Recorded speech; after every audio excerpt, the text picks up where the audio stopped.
This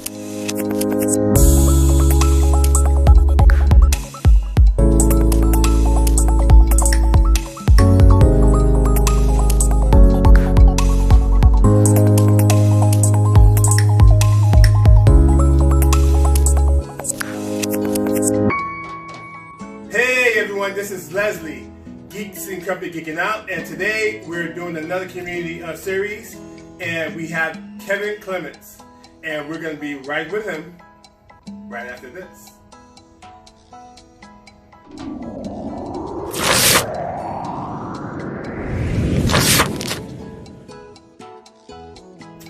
Hey, so we have Kevin with us today, and Kevin, I'm going to start actually with the routine.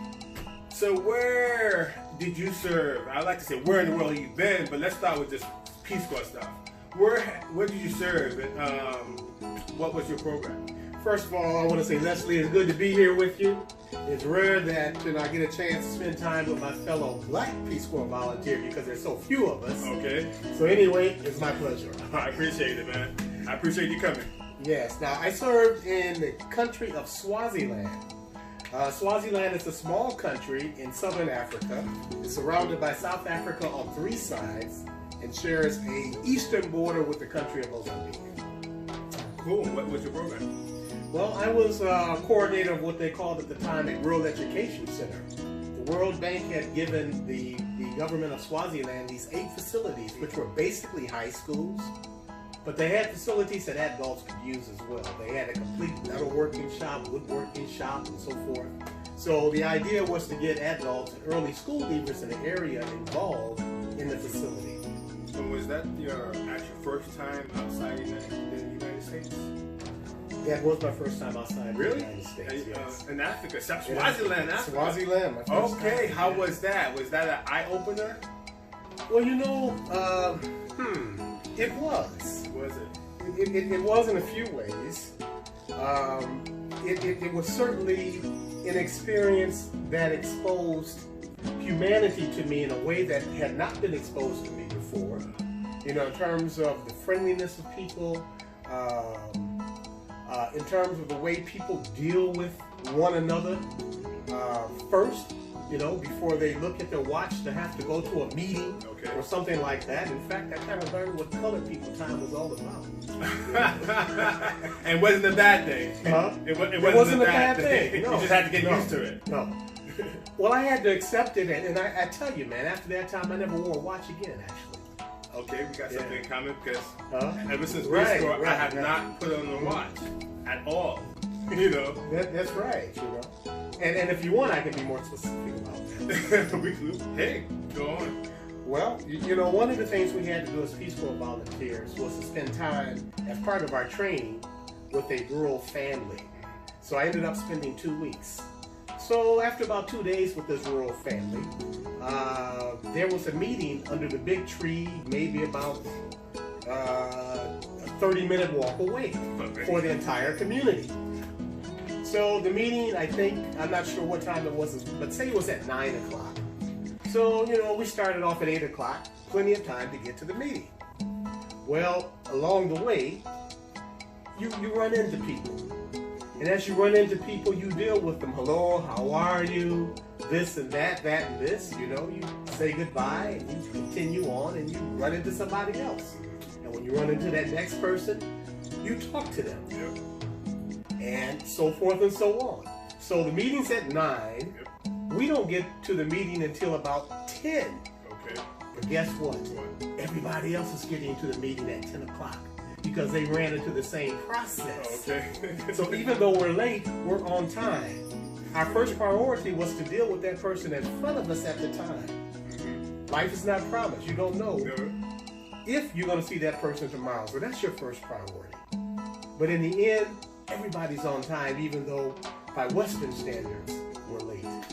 That's hilarious. I mean, actually great. I just saw a study where they had taken, I think, like maybe 50 people over the age of 50, and they came back 7 years later, and they saw who passed away, who stayed, and long story short, is that the people who surpassed it wasn't so much about physical exercise, it wasn't so much about eating right. The top people who lived longer were the people who communicated with everyone, like the neighbors and the people, and not the family had support system, but also communicate with everybody else they saw. The mailman, the neighbors, the people that they met in the street.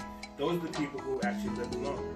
Yes. So that's hilarious that you have mentioned that. But so let's go back to Peace Corps and your experience. How many people of color were in your group? Specifically, how many African Americans were in your team? Well, there were 100 Peace Corps volunteers in my group, and I was 1/4 of the black contingency. Oh, really? Yes. 1/4. So, 1/4. So in other words, there were 4 of us. Oh my God. Really? So and how many guys, how many girls? There were 2 of us. No, 3 guys and 1 girl. Really? Yeah. Wow, that is totally opposite of me. Again, I was like over 120 in the whole country, and I was 1 black male, and I think 3 black women. But you guys were 20? How many in total? In the whole country? Yeah. 120. 120. Yeah. So pretty much the same. We were 100. Yeah. Wow. And there were only 4 of us. That's crazy. And it is crazy. And I think that was pretty indicative of the black Peace Corps contingency probably worldwide back then, like 4%, you know. Wow. And for being in Africa too, man, you know that's crazy. Oh, I know that's crazy. The community I was in, I was the first African American male they ever met. Wow. And they still were calling me Jenny from a white woman's name from the previous volunteer. Or ask me, are you Jenny? Not are you Jenny, but do you know Jenny? You know, and then the kids would call me just Jenny. You know, I'm like, Jenny and Leslie or Jenny and Jean-Pierre, it's not even the same, but they just wanted to call. They thought, you know, like everybody had Buka or Mamadou, and they thought every American had Jenny as their name or something. But yeah, it's a shame. Of course, it's changed, but we still have a long way to go. We do. Yeah. So, and fast forward, and we're gonna come back to Peace Corps too. I know, just in communication with you, always outside the United States. So let's talk about just being black and traveling in general. How many places have you gone to? Where have you gone? And how were you perceived and how you were received? Well, most of my travel has actually been in Africa. Really? Yeah, I've done a lot of travel, you know, South America, Central America as well, and some in Asia. But mainly it's been in Africa. In terms of being perceived and received, I never had any issues. You know, you hear some people say sometimes, you know, and you know, some negative things you hear. Well, you know, you go to Africa and they don't really accept you, they don't really like you. And, oh no, right? Yeah, I have never faced anything but love, except now. There are a couple of instances in Southern Africa where I've run across a couple of folk, you know, who weren't really that excited to see me. And after further investigation, I found out that these are people who spent 20 years in the U.S. Oh, wow. Yeah. So. Oh, okay. Yeah, I get that. Right. So these are Africans. You know, I get that. Oh my gosh. Yeah. And you bring it home. You bring it. Yeah. So these are Africans who had a chance to experience us in the U.S. So when they see me, their perception is, oh, okay, yeah, I'm one of those, you know, that they've been dealing with, who probably did not show them much love in the U.S., you know, who probably, by no fault of our own, you know, asked them ridiculous questions and probably treated them as though they were less than. So they probably fell out of favor. And no fault of our own, because we are truly ignorant of the world, you know. But any African that had not left Africa, it was nothing but love. Nothing but love. Yeah, I had that. Now, 2 things I'll bring out. One, it was very interesting to me coming back from Peace Corps, how my eyes were open, where I saw that the connection between African American and Africans, immigrants, were not as close as I expected or would expect. I actually was surprised to see that it wasn't. It was a little friction actually between the two communities. I'm like, well, what's going on? But again, it's that's a long story. Something we probably can get into some other time. But as far as the love, yeah, I did get lots of love. Mm-hmm. But I also got lots of some micro aggressions and stuff like that. Some little micro aggressions, and that was always it had to deal with when you compare it to being around white volunteers or white people and yourself, and then somehow sometimes the microaggression would be where they'll either leave you out of a plan, a conversation, or they just somehow you treat it a little bit different, but you don't really realize that till later, after the fact. I'm like, wait a minute, And I had asked one of my friends, I mean, after a while of knowing him, they're like, what's up? They're like, oh, well, they're foreigners, you're brothers, so we don't give you any special attention. They're visiting, so, we give them the special attention because, we want their investments and stuff like that. They didn't pan. That didn't pan for me. Right. But that was ridiculous. It was the same thing where I was kind of ostracized, pushed out of the event because they thought I was a Ghanaian and stuff like that. Mm-hmm. And when they found out I was American, oh, excuse me.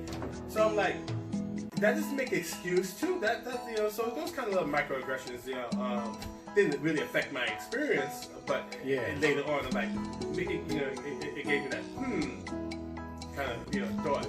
Well, we have had similar experiences in that regard. No question about it.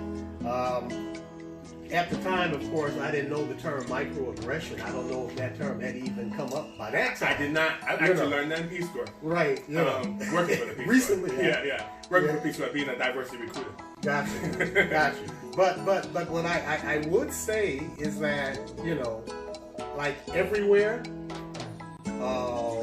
white supremacy, all that brings along with it, not only affected us in America, but also, it had the same impact on them. So oftentimes the white people did get first priority. That's what I saw. Yeah, I remember I was in Peace Corps, and then we had this horseback riding. We went to this place where we were gonna ride horses. Everybody got a horse but me. Oh my God. I'm standing there. Whoa, where's my horse? And in the end, they had given all the horses away. Yeah. But I guess some similar stuff. right. Yeah. And, or at a restaurant. Yeah. Where the white folk get served before me. Yeah. Which I could get pissed off about, but fortunately, I had a lot of orientation growing up, in terms of racism, white supremacy, discrimination, and where we are mentally as a people, and how we've kind of been taught to look down on each other. Yeah. So I didn't really take it personally, The fact of the matter is, if you're going to be in the struggle, so to speak, if you're going to make a difference, then you have to recognize what the struggle is. And largely the struggle is about us and our minds, and us having to come to a new mindset. So if I had time, I would have educated the brother, or attempted to educate the brother. Well, that's what we have to do. Not everybody had that patience to do so. Yeah. So, other than that, what would you advise to people who are going through that? Let's say, some volunteers are currently experiencing that now, 20, 30 years later. So, but what kind of advice would you give them? Is that educate them? That's an education moment. Well, yeah, number one, take a step back. Well, I would hope that as a volunteer that you will have pre-educated yourself. Let me add on too. Remember, it's not only volunteers, people who travel overseas. It could be in not only just Africa, but anywhere. But they are at the moment. And sometimes, you could pre-educate yourself, or you could have heard stories, but now they at that moment. What would you give them other than take that breath and count to 10 and then see it from a different eyes? It depends on the situation, because a lot of times, as we just talked about, you know, these things happen in the course of commerce, you know, where they're busy doing what, you know, they need to do, you know, in terms of either at a store, at a bank, or something like that. And you probably don't have the time to address it right then. So at that point, you know, the best thing to do is just to, you know, speak up. Yeah. Say, excuse me, sir, excuse me, ma'am, I was here first. Yeah. You know, and then say, oh, okay. And yeah. Yeah, beyond that, let it go. I mean, you know, let it go, because the issue we're dealing with is a lot bigger than you and that person at that particular time in that particular space. It's a lot bigger than that, you know. A lot bigger. Yeah. See, and I agree with that too. So I always thought that the more people of color travel, the more used to people around the world getting used to meeting a variety of different individuals, black descendants and so on. So in that way, they it's not something new to them. You know, therefore they get used to us using their services, working with them and so on, and it won't be so difficult. You know, I felt like a lot of times when people are the first, they're the pioneers, so they have to go through the rough part of it. But if we continue traveling, going to these places where people say, "Oh, I want to go there. Oh, I heard this and I heard that." Well, you know, what you hear and what you experience are two different things. Yeah. So, you know, I'm always promoting trying to get my family to travel, trying to get my friends to travel. But in the recent years, I ain't gonna lie, I see a lot of people. I see a lot more traveling. So I'm getting actually motivated from just what I see on social media, you know, to the groups I belong to, seeing that all these different places that black people are traveling to. But of course, I'm always saying I want more, especially the people around me. You know, so how do you promote? Just tell your story to people to get people to, hey, I'd like to go visit there. What do you do? Ooh, that's a tough one. I've been trying to get people to travel for a long time. Yeah. You know, I remember when I first came back from Peace Corps, you know, I had taken a lot of pictures. You know, I had a lot of slides. You know, we had slides back then. Yeah. I still have some slides. Right. And I would go to community centers, I would go to schools and put on slideshows and so forth, you know. But it's kind of hard, man. You know, once certain images, once certain perceptions have been part of you, you know, from a certain age, it's kind of hard to get beyond that. For example, in one school, I showed a slideshow, and I spent some time in South Africa. You know, as you know, it's very developed. Yep. You know, very nice roads, and at that time, I was there during apartheid. Oh wow! So most of the cars on the highway were Mercedes-Benz and Mercedes and whatnot. You know, so I had pictures of all that. You know, the Coca-Cola building, and you know, at the end of the slideshow, brother gets up. Now, let me ask you now, do they wear clothes in Africa? Now, I just showed 45 minutes of slides. Oh my gosh. Oh my gosh. But still, those slides could not penetrate, you know, the perceptions and... Oh my gosh. I mean, you know, I ain't gonna lie. I've heard those before, but I can't imagine anybody saying that now. That's just... Yeah, so, you know, that it totally, it didn't penetrate. Yeah. It didn't penetrate, you know.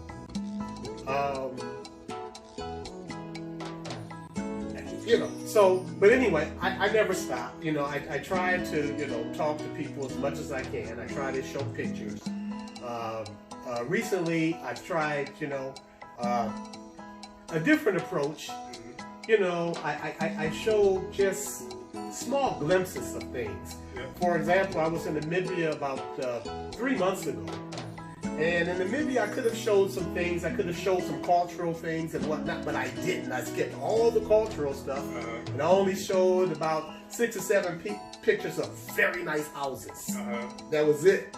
And then I showed inside a store, and I showed the menu, you know, with the smoothies and the shakes and the this and the that. Things that we get familiar with. They get, how do you say, connect with. Yes, right. What they can connect with immediately. Yes, exactly. You know.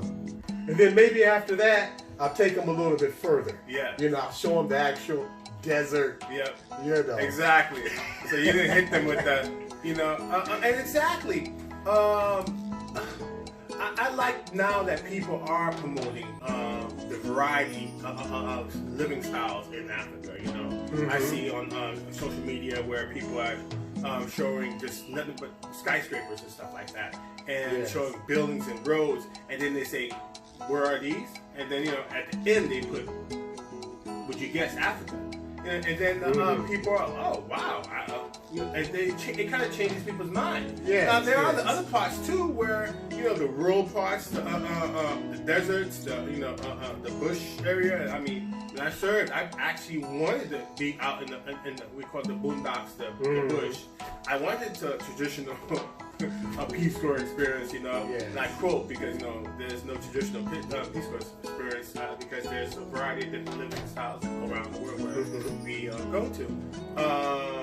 And the funny thing is that when people are like, "Oh no, do we have electricity there or something?" Well, you know, in rural America, there's some place there is no electricity too. So that's right. Come on now, let's put things in comparison and stuff and so on. You know, so it's hard sometimes to break that barrier, that thought, and that what they've been conditioned to.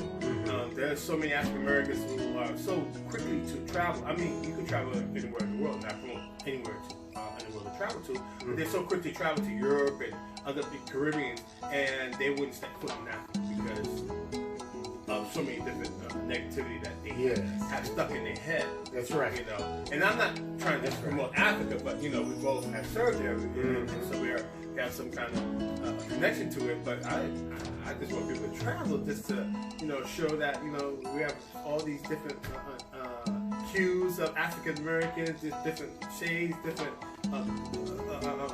personalities and so on. I just want more people to travel.